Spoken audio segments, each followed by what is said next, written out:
Hello সবাইকে, welcome back to our channel Sandeep এক lifestyle. তো নতুন একটা ভিডিও সবাইকে স্বাগত জানাই। আজকে ব্লগটা শুরু করছি। সকালে গেছিলাম বাজারে। চলো আজকে বাজার থেকে একটা নতুন জিনিস এনেছি। তো কী এনেছি চলো তোমাদের সঙ্গে শেয়ার করব। আর বাজারে গিয়ে ভিডিও করা হয়নি, ফোন বাড়ি রেখে গেছিলাম। তো চলো দেখে নাও। তো এই দেখো, কাঁঠাল এনেছি। 20 টাকা নিয়েছে এই কাঁঠালটা। আর এখানে আছে চিংড়ি মাছ। তো তোমরা নিশ্চয়ই দেখে ভাবছো চিংড়ি দিয়েছো, চিংড়ি করব, কিন্তু না, এটা হচ্ছে পাকা কাঁঠাল, ঠিক আছে। তো অনেক মানে জোর করার পরে আর কি নিলাম, নেওয়ার ইচ্ছা ছিল না।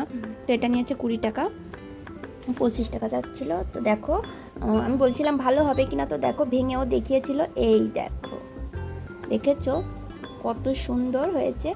তো এখন জানি না আমার বর কি বলবে এসে। তো দুপুরে স্নান করে পুজো দেব, ঠাকুরের প্রসাদে দেব, তারপরে খাবো। যেহেতু বছরের প্রথম ফল এটা, তো এখনও খাওয়া হয়নি, এই জন্য আর কি ঠাকুরকে দিয়ে তারপরে খাবো। আর এখানে আছে চিংড়ি মাছ। চিংড়ি মাছটা বেছে নেব। ওই যে কালকে, এই যে দেখো একদিনে শুকিয়ে কি হয়েছে। তো এটা রান্না করব চিংড়ি মাছ দিয়ে। কাঁঠালের আঁটি আছে ঘরে, তো কাকি দিয়েছিল। তো কাঁঠালের আঁটি আর হচ্ছে চিংড়ি মাছ দিয়ে আলু দিয়ে রান্না করব, দারুণ লাগে খেতে। আর আজকের ওয়েদারটা না কেমন জানি একটু মেঘলা মেঘলা, বৃষ্টি হওয়ার সম্ভাবনা মনে হয় আছে। তো যাই হোক, চিংড়ি মাছগুলো বেছে নিই। তার আগে দুটো রুটি করেছি, রুটি খাবো।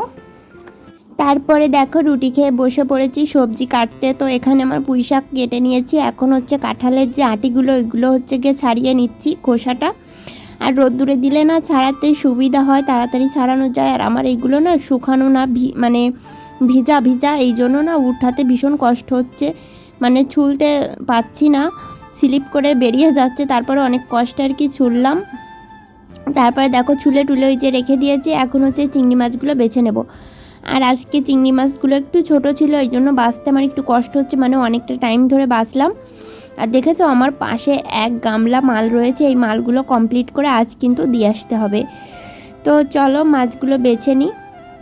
তো দেখো বন্ধুরা, রান্না বসিয়ে দিয়েছি। তো এখানে তোমার পুঁই শাকটা আগে সিদ্ধ করে নিয়েছি জলে, মানে নুন হলুদ দিয়ে সিদ্ধ করে নিয়েছি।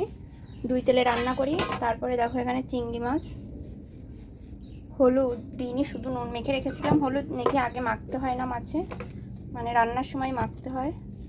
তো আমি একটা একজনের ভিডিওয়ে দেখেছি আর কি, তো এই জন্য নুন মেখে রেখে দিয়েছিলাম। তো এখন এই যে হলুদ দিয়ে মাছটা এখন ভেজে নেব।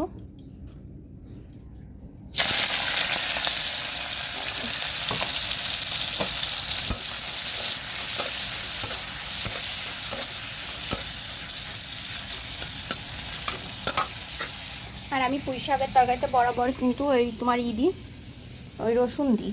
তো রসুনগুলো থেতো করে দিলেও হয়, আবার কুচিয়ে দিলেও হয়। তো কুচিয়ে দিয়েছি আমি। এখন তো এই রসুনটা ধুয়ে এনেছি, এখন হচ্ছে এই মাছের সঙ্গে রসুনটাও ভেজে নেব। থেতো করে নিলেও হয়। তো আমি এই যে ছোটো ছোটো করে কেটে নিয়েছি, কারণ রসুনগুলোর কোয়া না ভীষণ বড় বড় ছিল, এই জন্য আর কি এইভাবে কেটে নিয়েছি। এখন মাছটা রসুনটা ভালো করে ভাজা করতে হবে, তারপরে তরকারিটা ফোড়নে দিয়ে দিতে হবে। তো এই যে অনেকক্ষণ ধরে ভাজলাম, আর এই দেখো সুন্দর ভাজা হয়ে গেছে কিন্তু। তো এখন হচ্ছে তরকারিটা দিয়ে দেবো ফোড়নে। এখানে কাঁঠালের আঁটিও দিয়েছি।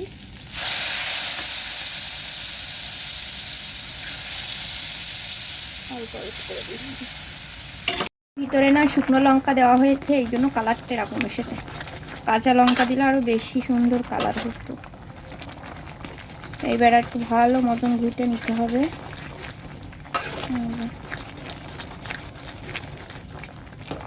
আর এখন দেখবো আটিগুলো সিদ্ধ হয়েছে কিনা। আটিগুলো সিদ্ধ হতে একটু টাইম লাগে, ঠিক আছে। কি দারুণ সিদ্ধ হয়েছে দেখছি। দারুণ মিষ্টি।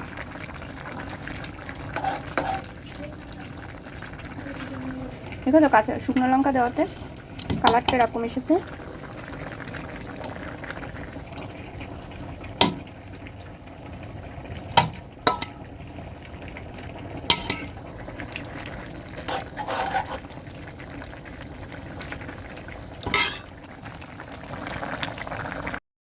তরকারি রান্না হয়ে গেছে, দেখো গ্যাসে ভাতটাও বসিয়ে দিয়েছি। তো আজ না অনেক দিন পরে আর কি গ্যাসে ভাত করছি, সবসময় তো কাঠেই করি, তো আজকে হচ্ছে গ্যাসেই করি। মানে আজকের ওয়েদারটা বেশি গরম না, তো ভাবছি উনুনটা লেপবো, তাহলে ঠিক আছে। তো মাটি নিয়ে যাই।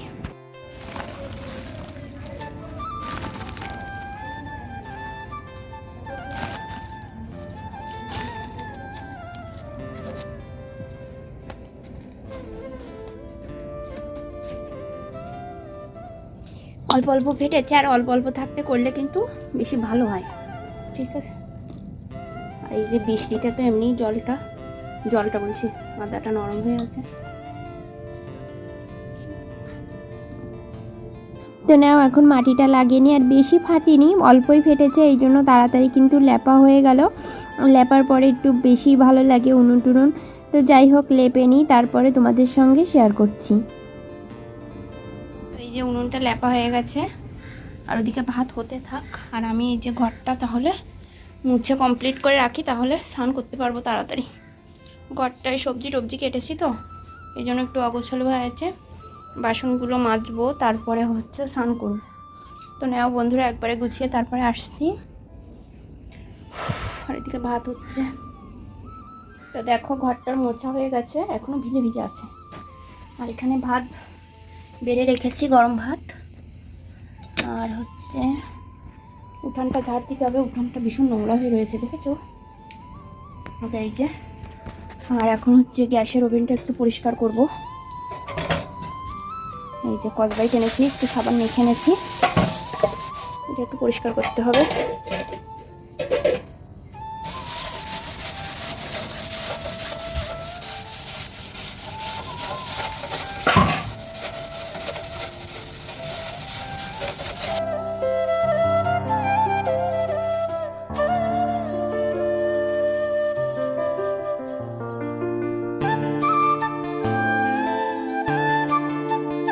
তো রান্নার পরে তো ওভেনটা এইভাবে পরিষ্কার করে রোজ রাখি। তো এই দেখো, তারপরে যে স্নান করে বসে পড়েছিলাম পূজা করব। তো দেখো দুটো কাঁঠালের কোষ আর কি ঠাকুরকে প্রসাদে দেব। তো আমার বড় চলে এসেছিলো, তো ওকে বলছিলাম তাহলে তুমি একটু ফোনটা ধরে দাও, আমি কয়টা কাঁঠালের কোষ বের করি, পূজা করব, তারপর হচ্ছে তোমাকেও খেতে দেব। তাই দেখো প্রসাদে কাঁঠাল দিলাম আজ প্রথম। তো এখন আমরা খাবো। তো আগে একদিন খাওয়া হয়েছে, পাশের বাড়ির কাকি দিয়েছিল। তোমার দেবো? হ্যাঁ আগে না, আমি এটা খেয়ে দেখবো কেমন হয়েছে। কাঁঠাল পছন্দ, কাঁঠাল নরম নরম কাঁঠাল পছন্দ আমার। তো আগে একদিন খেয়েছিলাম, কাকি দিয়েছিল, আর আজ হচ্ছে কিনে খাচ্ছি, তো ভীষণ ভালো লাগছিল। আর হচ্ছে একটু শক্ত শক্ত, আমার না একটু নরম কাঁঠালের কোষগুলো ভালো লাগে, মানে একটু নরম নরম খেতে আমার ভালো লাগে, যা হচ্ছে কারো পছন্দ না। তো আমার বর তো একদম নরমটা খেতে পারে না, তো যাই হোক খাচ্ছিলাম।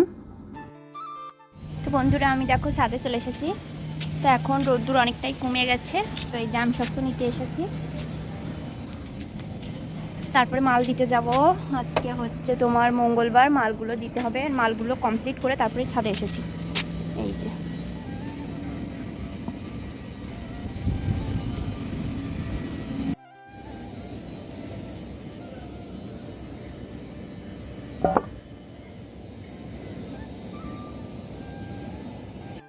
শুভ সন্ধ্যা বন্ধুরা। দেখো এখন রাত্রে করছি পাস্তা, ডিম পাস্তা করব। তো এখানে পেঁয়াজটা ভেজে নিচ্ছি, আর আগে থেকে একটা ডিম ভেজে রেখেছিলাম। এই যে আজকে তেলের পরিমাণটা একটু বেশি হয়ে গেছে।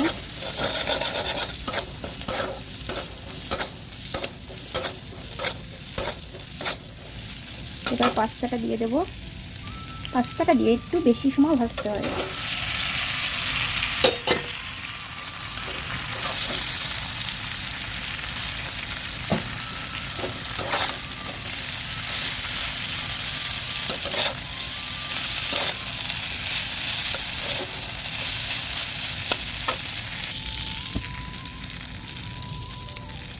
তো এই যে ম্যাগি মশলাটা দিয়ে দিলাম, এখন দিয়ে কিছু সময় ভেজে নিতে হবে, 4 থেকে 5 মিনিট এরকম ভাজতে হবে, তাহলেই হয়ে যাবে। আমি তো এইভাবেই করি, আমার এইভাবেই ভালো লাগে। তো এখন এই যে সস দিয়ে দিচ্ছি, একটু কাঁচা পেঁয়াজ টমেটো কুচিয়ে রেখেছিলাম সেটাও দিয়ে দিলাম। তো বন্ধুরা ভিডিওটা এখানেই শেষ করে দিচ্ছি। আজকের ভিডিওটা কেমন হয়েছে অবশ্যই কিন্তু কমেন্ট করে বলবে।